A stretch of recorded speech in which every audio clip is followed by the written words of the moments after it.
Hello વિદ્યાર્થી મિત્રો, જ્ઞાન વિદ્યાપીઠના મેથ્સ મેજિકમાં તમારું હાર્દિક સ્વાગત છે. આજે હું તમારી માટે લાવ્યો છું 1 સેકન્ડમાં ગુણાકાર. શું 1 સેકન્ડ? હા ચાલો. શું તમે હજી જૂની રીતે ગુણાકાર કરો છો? લાઈક આમ કોઈની પાછળ 1 આપ્યું હોય તો તમે આમ કરો, 2 અંકો છે, 0 મૂક્યું, 2 એકા 2, 3 દુ 6, 2 1 એકુ 1, 3 એકા 3, પછી પાછો અહીંયા સરવાળો કરવાનો. એટલે આવી રીતે તમે ગુણાકાર કરો છો? અરે મેથ્સ મેજિકના વિડીયો જોતો હોય આવી રીતે ન કરે ગુણાકાર. કેવી રીતે જો ગુણાકાર થાય? પાછળ મૂકી દેવાનું 1, આ બેનો સરવાળો કરો, 3 ને 2 5, હવે બેનો ગુણાકાર કરો, 3 દુ 6, આવી ગયો આન્સર. જો જરૂર જ નથી આવું કરવાની, સમજાણું?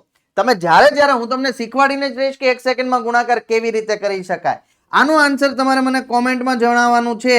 કોમેન્ટ ફેંકી દો કે સર આ રહ્યો આન્સર. અને જ્ઞાન વિદ્યાપીઠમાં મેથ્સ મેજિકના આવા જ વિડીયો જોવા માટે અમારી ચેનલને લાઈક કરો, શેર કરો અને સબસ્ક્રાઇબ કરો.